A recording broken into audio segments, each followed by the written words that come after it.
오늘 함께 나누신 하나님 말씀, 이 신약성경 로마서 13장 8절에서 10절까지의 말씀을 함께 공독하시겠습니다. 신약성경 로마서 13장 8절에서 10절까지 말씀입니다.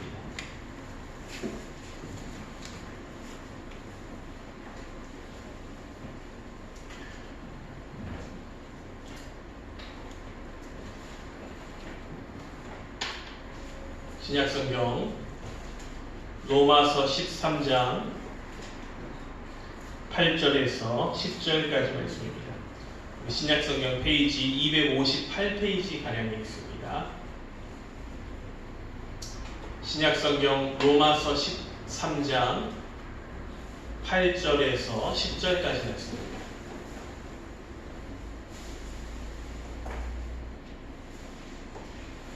다 찾으셨으면 저와 한 절씩 교독하시고 마지막 절은 함께 합독하겠습니다. 로마서 13장 8절에서 10절입니다. 피차 사랑의 빛 외에는 아무에게든지 아무 빚도 지지 말라. 남을 사랑하는 자는 율법을 다 이루었느니라.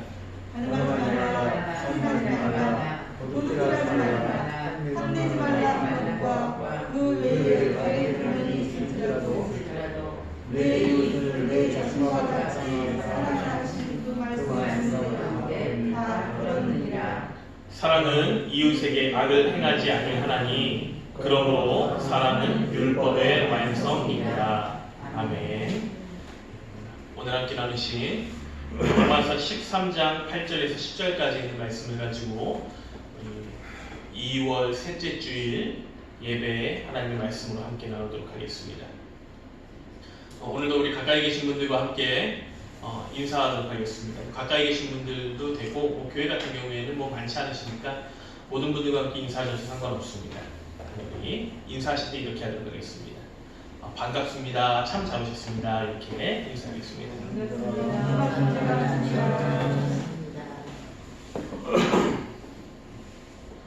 오늘 날이 좀 따뜻합니다. 굉장히 따뜻해서 사실 뒤에 저 석유난로를 킬까 말까 고민을 했는데 안 키니까 좀 춥더라고요, 이 앞이. 그래서 켰습니다. 혹시라도 조금 졸리시거나 하시면 말씀하시고 뒤에 석유난로 끄셔도 상관없을 것 같아요. 그러니까 편하게 오늘 함께 하나님 말씀을 좀 나누었으면 좋겠습니다. 성경에 보면은 하나님을 표현하는 그 단어가 굉장히 많이 있습니다.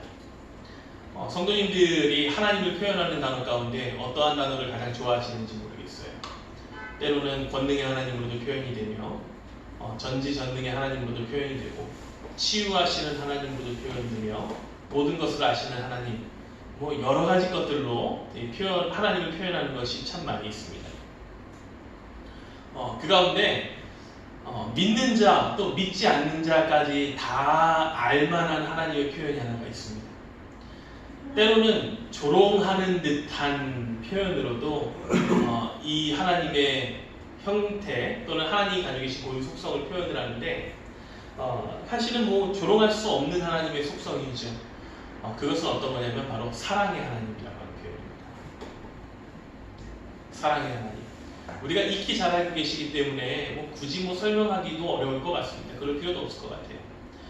근데 이 세상에서 믿지 않는 사람들 같은 경우에는 하나님을 보면서 그런 얘기 하잖아요. 아니, 사랑의 하나님이라면서 왜 누구는 선택하고 누구는 선택하지 않느냐, 또는 사랑의 하나님이라면서 왜 사람들을 벌하시느냐, 용서하지 않고 이렇게 이야기를 하는 그런 경우들도 있습니다. 그만큼 사랑의 하나님이라고 하는 것에서 이 하나님을 표현하고 하는 이 사랑이라고 하는 단어가 가진 의미와 힘이 믿는 자뿐만 아니라 믿지 않고 하나님을 모르는 사람들 또한 분명히 알고 있다고 하는 것입니다. 사전적 의미에서 사랑이라고 하는 표현은 이렇게 나와요. 어떠한 사람이나 존재를 몹시 아끼고 귀중히 여기는 마음이나 그런 일, 이렇게 쓰입니다.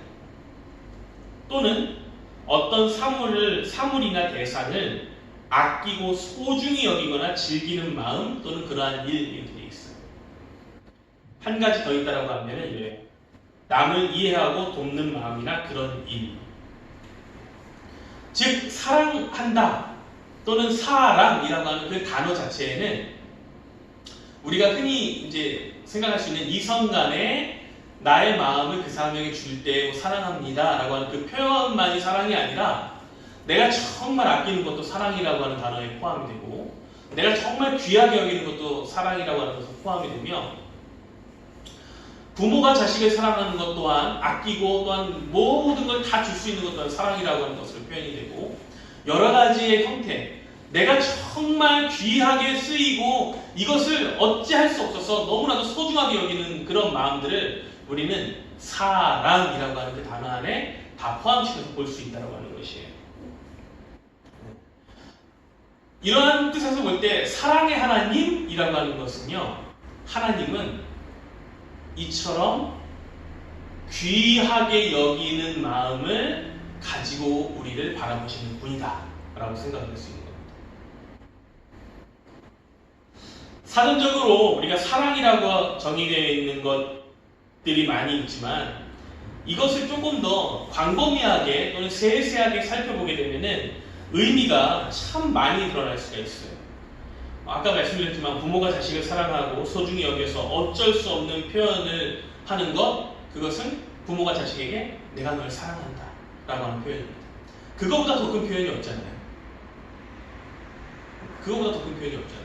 뭐 조금 젊은 사람들 같은 경우에는 부모가 나를 사랑하는 것을 돈으로 보여주세요 이렇게 얘기할 수도 있기는 한데 그 뭐 돈으로 보여주는 것 또한 사랑하기 때문에 그렇게 할 수 있는 것 아니겠습니까? 뭐 다른 이성 간의 끌림으로 상대에게 표현할 수 있는 가장 고귀한 표현이 아름다운 표현이 내가 당신을 사랑합니다. 뭐 좋아합니다라고 하는 표현은 약해요. 사랑합니다보다 크게 표현할 수 있는 것이 존재하지 않아요. 때로는 특별히 일어나는 상황과 일들에 관하여서도 우리는 그것을 사랑한다라고 표현하는 거예요. 여러분들이 정말 맛있고 좋은 거를 내가 정말 너무나도 먹고 싶은 것을 발견을 했어요. 그러면은 그걸 보면서 정말 이거 음식을 보면서 나 이거 너무 사랑스러워 이렇게 표현하지 않겠어요? 뭐 안 그러시나요, 성도님들은? 요즘 젊은 사람들은 좀 그렇게 많이 표현하는데 한 명의 아이가 태어나고 또 많은 사람들에게 기쁨을 주는 모습을 보이게 되면은 사람들이 그것을 미소를 띠면서 그 아이들을 바라봅니다. 근데 그때 아이들 바라보는 어른들의 미소는 주로 어떤 표현이냐면 너무나도 사랑스러워서 어찌할 수 없는 그런 표현이에요. 사랑이 얼굴로 드러나는 것입니다. 그렇게 우리의 입에서 나오는 표현인 가운데 사랑한다라고 하는 표현은 아주 쑥스럽기도 하면서 어색하기도 한 표현입니다. 하지만 한번 뵙게 되면은 그것이 진실한 마음에서 나오지 않으면은 쉽게 내뱉을 수 없는 그런 표현이 바로 사랑이라고 하는 거예요. 저희 뭐 쑥스럽긴 하지만 옆에 계신 분들과 함께 그렇게 한번 얘기해 보실까요? 요즘에 이제 좀 나이가 드신 이제 성도님들 같은 경우에는 서로 부부간에 사랑합니다 이런 얘기 잘 안 하시잖아요. 네, 당신을 사랑해요 이런 얘기 잘 안 하시잖아요. 우리 좀 이 시간에 한번 그런 걸 뛰어넘어서 꼭 부부관계가 아니더라도 가까이 계신 분들에게 한번 이렇게 한번 인사해 보도록 하겠습니다. 예, 내가 당신을 사랑합니다. 이렇게 한번 해보시겠어요?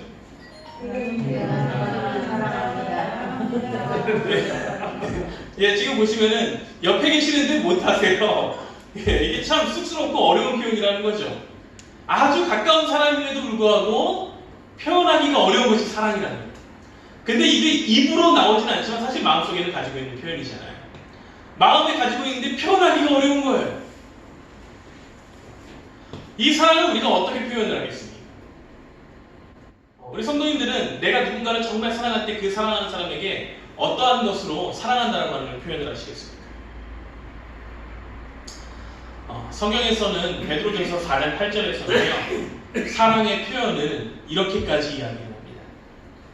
무엇보다 뜨겁게 서로 사랑할지니 사랑은 허다한 죄를 덮는다.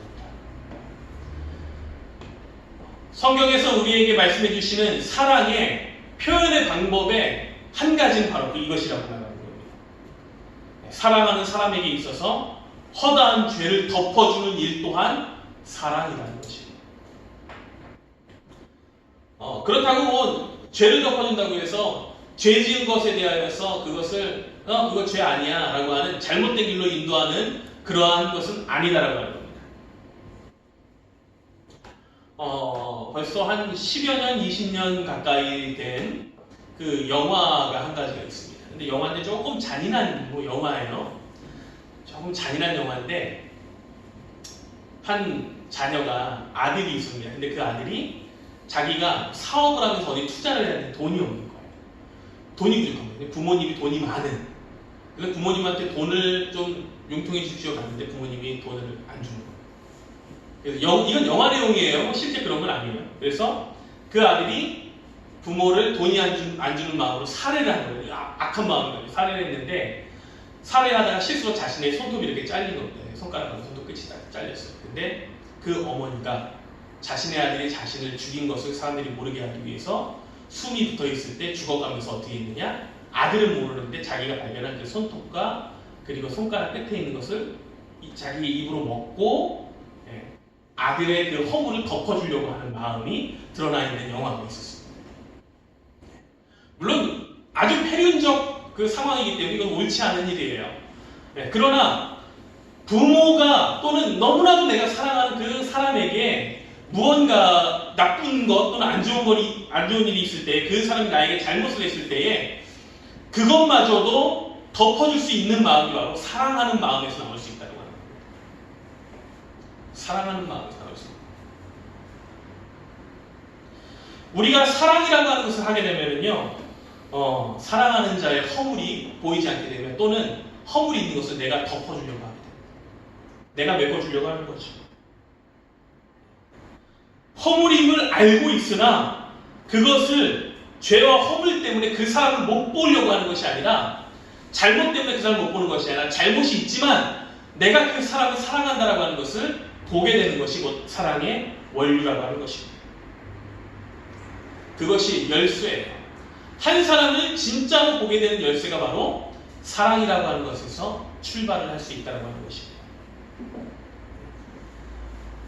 이러한 사랑의 방식을 보게 되면 우리가 어디선가 많이 본 듯하고 어디선가 많이 들어본 듯하고 어디선가 많이 만나고 접한 듯한 모습을 가진 분이 존재할 것입니다. 바로 하나님이십니다. 우리가 사랑의 하나님 할 때에 하나님께서 나에게 또한 여러분들에게 성도님들에게 보여주신 그 사랑의 방식을 한번 생각을 해보십시오. 죄인된 백성들을 끌어안아 주시고 죄와 허물을 덮어주시고 실수와 고집을 포용해 주시고 또한 어떠한 것도 대신할 수 없는 사랑이라고 하는 표현으로 한 사람 한 사람에게 다가가서 각 사람을 사랑한다라고 표현해 주십니다. 또한 하나님께서 만나게 한 그분 한 명 한 명을 하나님께서는요 자녀로 맞아주십니다. 그리고 우리가 맞은 이 사랑을 받아 누리고 이 사랑을 통하여서 우리가 받은 사랑을 남들에게 나눠줄 수 있는 힘이 되게 합니다. 하나님의 사랑은 바로 이러한 힘이 있다는 것입니다. 나만 누리는 것이 아니라 나눠줄 수 있는 힘을 더해주신다는 겁니다. 그렇기 때문에 우리가 하나님을 두고 사랑의 하나님이라고 이야기할 수 있습니다. 나만 누리는 사랑이 아니라 모든 자들이 함께 누릴 수 있는 사랑을 넉넉히 주십니다. 그리고 이 하나님의 사랑을 완성시켜주는 모습이 있는데 하나님의 사랑의 완성은 바로 예수 그리스도를 이 땅에 보내주십니다. 그리고 이 예수 그리스도를 이 땅에 보내주시고 예수께서 이곳에서 성부 하나님께서 보내시는 사역을 시작할 때에 어떠한 일이 있었느냐? 바로 마태복음 3장에서는 하나님께서 예수를 나의 사랑하는 아들이다 라고 하면서 공표를 해주심으로 시작되고 있습니다. 다시 말해 하나님, 성부 하나님의 사랑을 그대로 물려받고 그 사랑을 그대로 알고 있는 나의 아들인 성자 예수가 이 사람이다. 다시 말해 예수께서 베푸시는 사랑이 성부 하나님께서 베푸시는 사랑과 동일하다라는 것입니다. 예수 그리스도가 이 땅에 오신 것은요 하나님 아버지의 사랑을 전달하고자 하는 그 메신저로 오셨을 수도 있는 것입니다. 그 사랑의 메시지가 우리 안에 들어오게 하나님께서 보여주신 거예요. 예수께서 하나님께서 하시고자 하시던 그 사랑의 일을 우리에게 어떻게 보여주셨느냐? 병든 자를 만나주셨습니다. 병든 자를 찾아주셨어요. 그리고 굶주린 자들을 보셨습니다. 영혼이 굶주리고 육신이 굶주린 자들을 찾으셨어요. 죄 가운데 빠져 헤매는 자들을 보시고 불쌍히 여기시며 그들을 위하여서 금식하고 애통하시며 눈물을 흘리셨습니다. 상한 자를 고치셨습니다. 앞을 못 보는 자들의 눈을 뜨게 하셨습니다. 깨닫지 못하는 자들에게 하나님의 말씀을 깨닫게 해주셨어요. 걷지 못하는 자들에게 걸을 수 있는 힘을 주셨습니다. 말 못하는 자들의 입을 열어주셨습니다. 율법으로 죽을 수밖에 없고 사람들에게 돌 맞아 죽을 수밖에 없는 자들에게 하나님께서 다시 살 수 있는 그 길을 열어주셨습니다. 하나님의 사랑이 우리의 병든 몸과 마음을 낫게 해주시게 하시기 위해서 그 사랑의 완결 또는 완성으로 예수 그리스도를 이 땅에 보내주시고 그 사랑이 우리에게 역사할 수 있는 일들을 보여주신 것입니다. 그 사랑이 친히 십자가를 지시기 위하여 이 땅에 오신 역사가 되었습니다. 그 사랑의 마음이 피 흘림이 되었고 그 사랑이 부활하심이 되었고 또한 하나님의 그 사랑이 예수를 부활시키시고 승천하게 하심으로 우리들이 또한 미래를 소망할 수 있게 하셨습니다. 앞길이 분명히 있게 깨닫게 하셨습니다. 우리에게 이제 죽음이 끝이 아니라 죽음 이후에 있는 그 너머에 있는 하나님의 사랑과 나라와 축복과 기쁨이 존재하고 있다고 하는 것을 우리에게 깨닫게 해주시기 위해서 예수를 보내시고 십자가 못 박혀 돌아가게 하시고 우리를 위하여서 부활 승천하게 해주신 것입니다. 또한 그 사랑이 우리로 하여금 하나님 나라에 우리의 자리가 있도록 길을 열어주신 것입니다. 메마른 땅에 단비가 되어주셨다. 지치고 힘들 때에 위로의 말씀과 따스함과 포기하지 않는 격려가 되게 해주신 것입니다. 하나님께서 이렇게 우리에게 진정으로 사랑하는 법을 가르쳐 주시기 위하여서 예수님을 보내신 것입니다. 예전에 어른들이 그런 말씀 많이 하시잖아요. 사랑도 받아본 자가 나눌 줄 안다라고. 사랑하는 법을 어릴 때부터 부모에게 받아서 배운 자들이 그 사랑하는 법을 나눠주는 방법을 잘 아는 것입니다. 어릴 때고 집안 환경이 또는 같이 자랐던 주변의 환경들이 계속해서 성도에게 서로에게 난 널 사랑해, 난 널 사랑해 하는 그 표현이 자연스럽고 익숙한 곳에 산 사람일수록 나중에 시간이 지나고 또한 나이가 들고 주변에 있는 사람들이 많아진다 하여도 그들에게 나 또한 당신을 사랑합니다라고 하는 표현이 어색하지 않고 자연스럽게 나올 수 있게 삶으로 배우는 것과 마찬가지입니다. 하나님께서 우리가 하나님의 사랑을 알지 못하고 하나님의 사랑이 무엇인지 제대로 깨닫지 못하고 있으니까 하나님은 사랑의 하나님이야 라고 하는 것을 세상의 사람들이 잊고 살아가고 있었던 것입니다. 하나님으로부터 오는 사랑이 잊혀지고 깨달아지지 않다 보니까 우리가 배우지 못하고 보지 못하다 보니까 사랑을 나누어주는 것에 어렵고 힘든 그런 모습이었어요. 내가 어떻게 해야 이 사람을 사랑하는 것인가?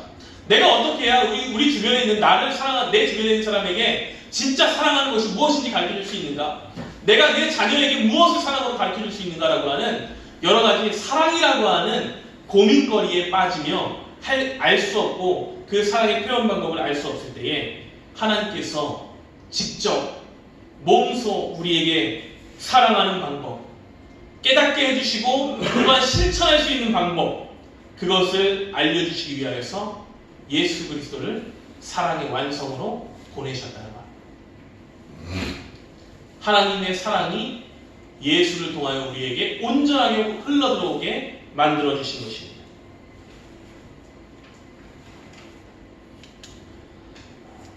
마태복음 5장 43절에서 45절에 있는 말씀을 보게 되면 예수님께서 이렇게 말씀하십니다. 또 내 이웃을 사랑하고 내 원수를 미워하라 하였다는 것을 너희가 들었으나 나는 너희에게 이르노니 너희 원수를 사랑하며 너희를 박해하는 자를 위하여 기도하라. 이같이 한즉 하늘에 계신 너희 아버지의 아들이 되리니. 하나님께서는 우리에게 율법으로 이웃을 사랑하고 원수를 미워하라라고 했던 그 말에 진짜 하나님의 뜻이 무엇인지를 이렇게 전달해 주시는 것입니다. 예수님을 통하여서 전달해 주시는데 너희 원수를 사랑하고 너희를 박해하는 자를 위하여 기도하라는 것까지 하나님의 사랑이 확장되길 원하십니다. 하나님께서 하나님을 싫다, 나 하나님 싫어요, 하나님과 멀리 떨어져 살겠어요 하면서 죄인된 우리가 이 땅에서 살아가고 있을 때에, 하나님과 원수되었던 우리가 이 땅에 살아가고 있을 때에 하나님께서 원수된 우리를 위하여서 사랑을 보여주시기 위해 예수를 보내주셨듯이 우리 또한 이제 모든 원수된 자들 또한 우리의 사랑하는 이웃이 될 수 있도록 그들을 사랑 안에 포용하고 품으라라고 이야기를 하시는 것입니다. 더욱이 이 사랑이라고 하는 것이 하나님 앞에서 얼마나 중요한지를 알려주시는 예수님의 말씀이 있습니다. 마태복음 23장 36절에서 40절에 예수님 앞에 율법사가 찾아와서 또한 사두개인들이 찾아와서 여러 가지 질문을 하는 것 가운데에 어떤 사람이 예수님 앞에 와서 이렇게 묻습니다. 예수님, 계명 가운데, 율법 가운데 가장 큰 것이 무엇입니까? 라고 물었을 때 예수님께서 이렇게 말씀하십니다.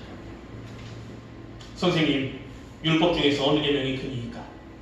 예수께서 이르시되 내 마음을 다하고 목숨을 다하고 뜻을 다하여 주 너의 하나님을 사랑하라 하셨으니 이것이 크고 첫째 되는 계명이요 둘째도 그와 같으니 내 이웃을 내 자신같이 사랑하라 하셨으니 이 두 계명이 온 율법과 선지자의 강령입니다.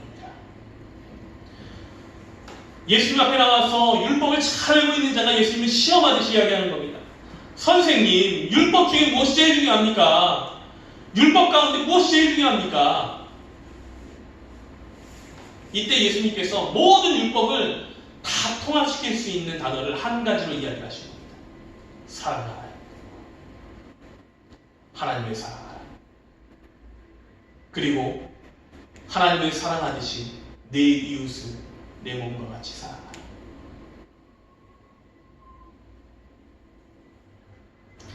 하나님의 진정한 자녀가 되고 일꾼이 되고 그 백성이 되기 위하여서 우리가 반드시 배워야 할 것, 반드시 해야 할 것이 있다고 하면 추격한다면 딱 한 가지를 뽑을 수 있다면 오늘의 이 단어를 우리는 기억해야 할 것입니다.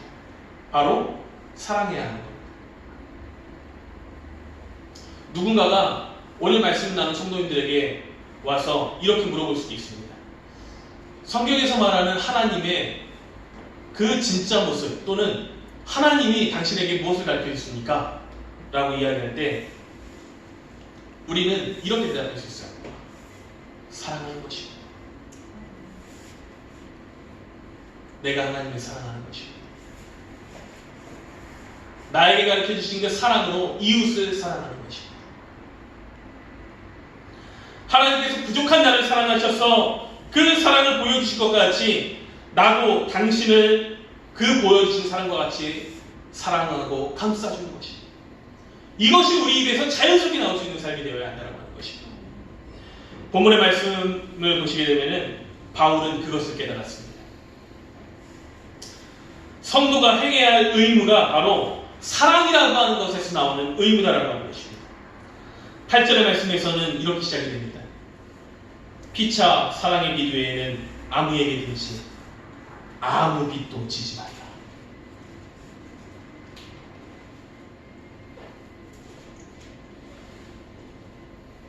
피차 사랑의 빛 외에는 아무에게든지 아무 빛도 지지 말라. 이 말씀을 조금 더 명확하게 보자면 이러한 뜻을 볼 수 있습니다. 서로에게 사랑의 빚은 지어라. 그러나 계속해서 형제나 이웃에게 도덕적 문제에 빚은 지지 말아요.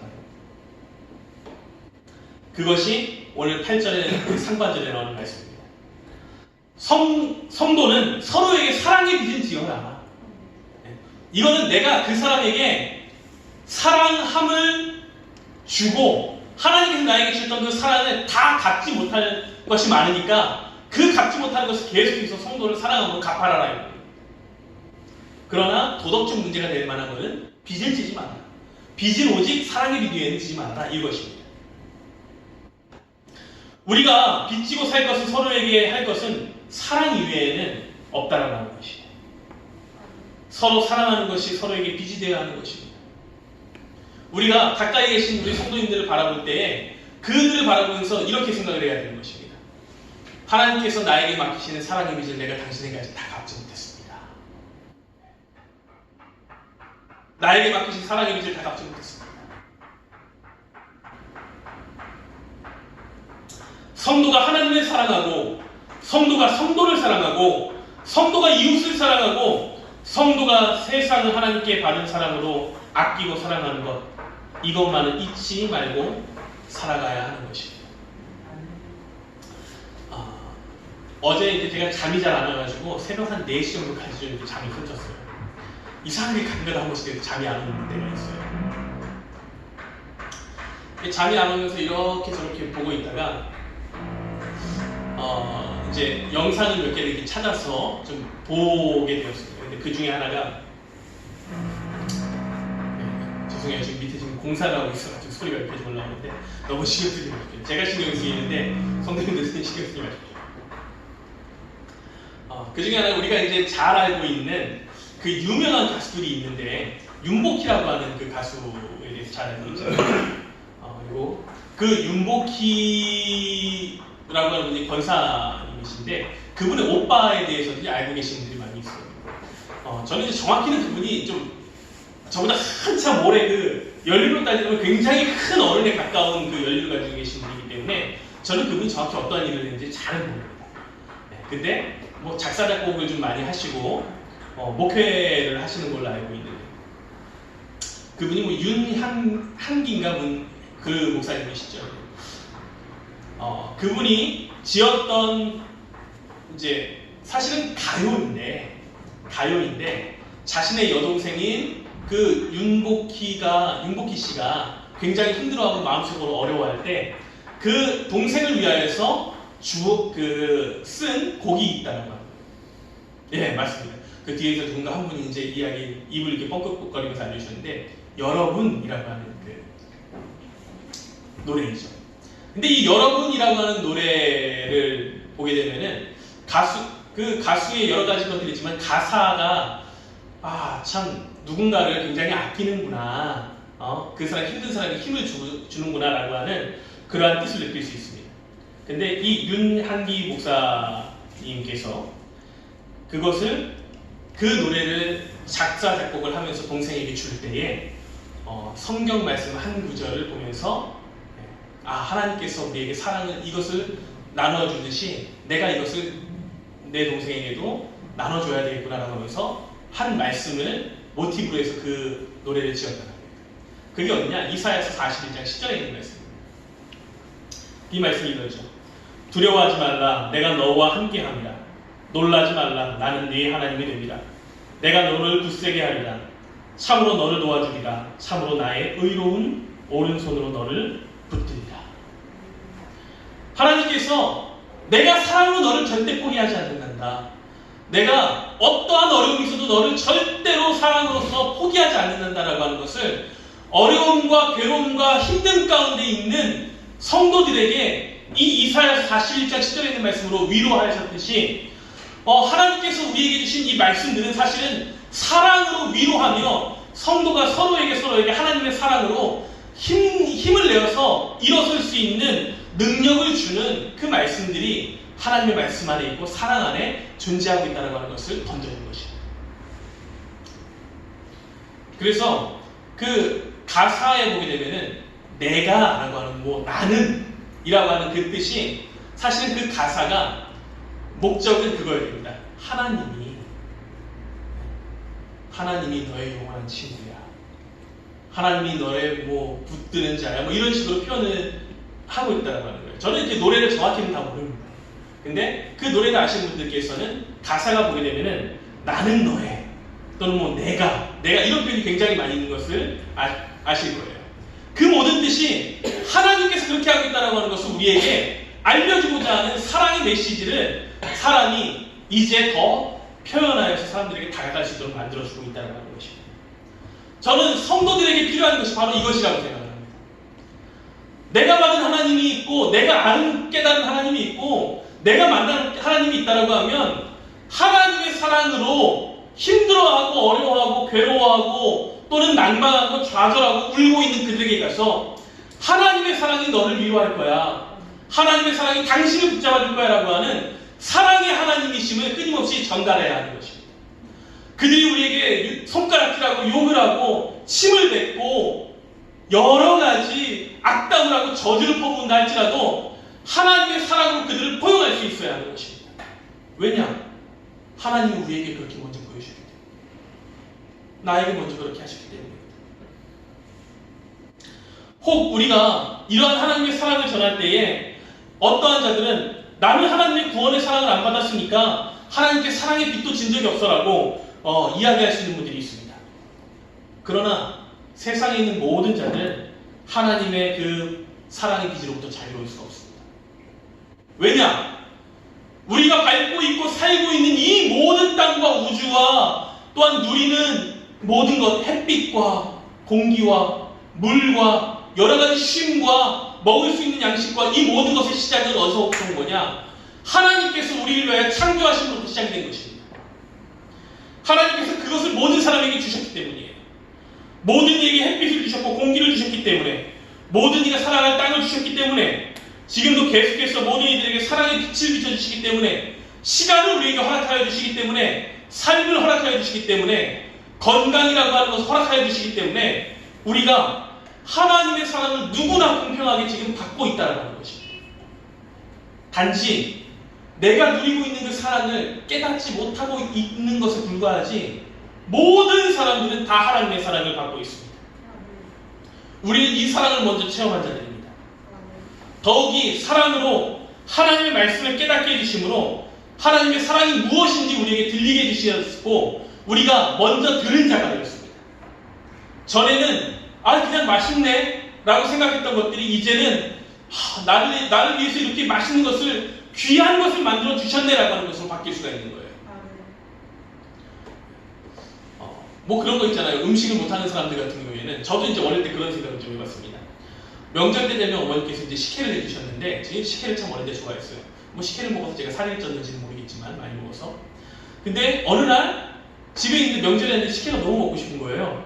그래서 어머니한테 어머니 식혜 좀 해주세요. 그랬더니 어머니가 약간 당황스러워 하신 거죠. 그거 하려면 시간이 좀 오래 걸릴 건데 저는 그걸 몰랐으니까. 근데 제가 이제 음식을 만들 줄 모르니까 식혜를 만들 줄 모르니까 어머니에게 그렇게 얘기했다는 거죠. 설탕물에 밥알 띄우면 되는 거 아닙니까? 네, 그렇게 주시면 되잖아요. 했는데 그거는 식혜가 아닌 거예요. 음식을 모르는 자들은 그게 그렇게 쉽게 만들어지는 것만 생각을 하고 있는 겁니다.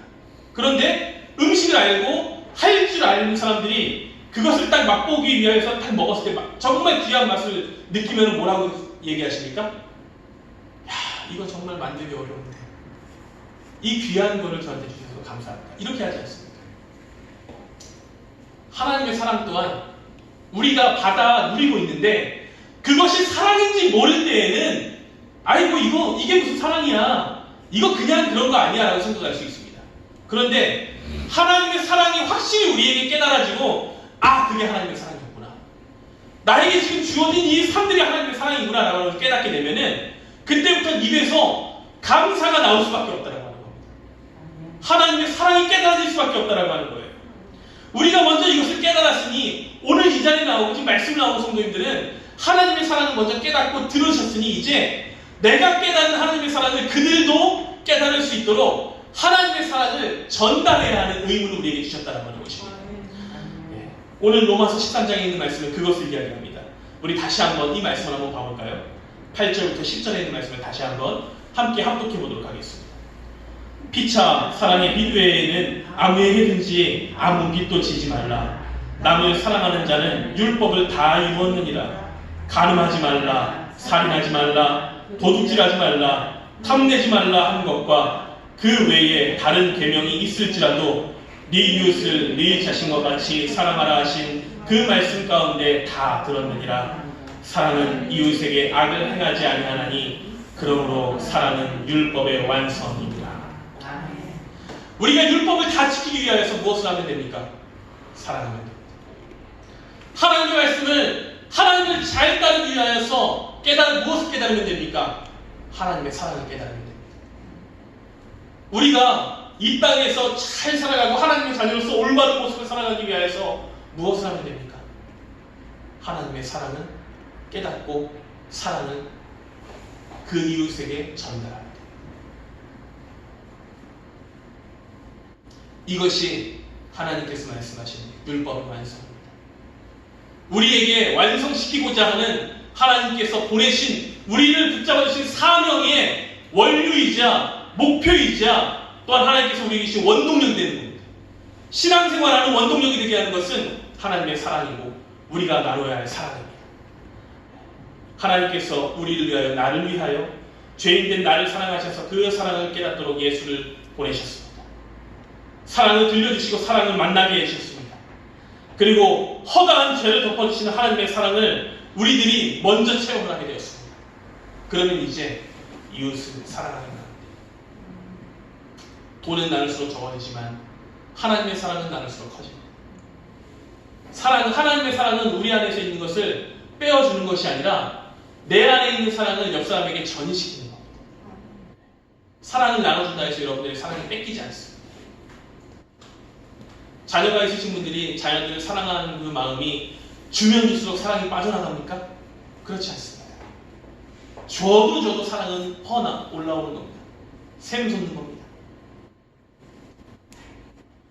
우리 오늘 말씀 나눈 귀한 성도님들이 저는 이 사랑이 점점 나눠줌으로 커지고 퍼도 넘쳐나는 그 사랑을 체험할 수 있게 되시길 원합니다. 사랑하는 함께 걷는 교회의 귀한 성도님들, 우리가 하나님의 말씀을 지킬 때에 구절에 있는 말씀과 같이 간음과 살인과 도둑질과 탐심과 같은 것들을 이겨내는 것이 쉽지가 않습니다. 나는 왜 저 사람이 가진 걸 갖지 못하지? 하는 것과 같은 마음을 이겨내는 것도 어렵습니다. 그러나 이 모든 것을 지켜내고 이겨낼 수 있는 방법이 딱 한 가지가 있다고 하면 바로 그 비결을 하나님께서 몸소 가르쳐주시고 보여주신 사랑함으로 이겨낼 수가 있습니다. 사랑하는 자에게 악함을 보이겠습니까? 설령 내가 정말 악한 자라 할지라도 사랑하는 자 앞에서는 나의 추한 모습을 보이고 싶지 않은 것이 바로 사랑이라고 하는 것의 모습입니다. 우리가 하나님의 사랑을 알았다면 귀한 성도님들이 먼저 우리의 세상 이웃을 향하여서 사랑의 비주를 나누어 줄 수 있게 되기 원합니다. 아멘. 세상 이웃과 성도의 관계는 바로 이것입니다. 사랑을 나누어 주는 관계가 되면 됩니다. 빚은 갚아야 하지만 하나님께서 베풀어 주신 그 빚을 갚는 방법은 딱 이것만 합니다. 하나님 사랑하고 이웃을 사랑해 주십시오. 사랑을 나누어 주십시오. 사랑을 행동으로 보여주십시오. 율법을 완성하는 사랑을 이 한 주간에 우리 성도님들의 삶에서 충만하고 풍만하게 드러나서 우리 주변이 하나님께서 나에게 나눠주신 그 사랑의 뜨거운 온도로 우리 주변이 함께 그 사랑으로 뜨거워질 수 있는 귀한 한 주 또한 한 해를 누릴 수 있는 귀한 성도님들, 세상과 이웃과 성도가 될 수 있는 모두가 될 수 있기를 축원합니다. 기도하겠습니다.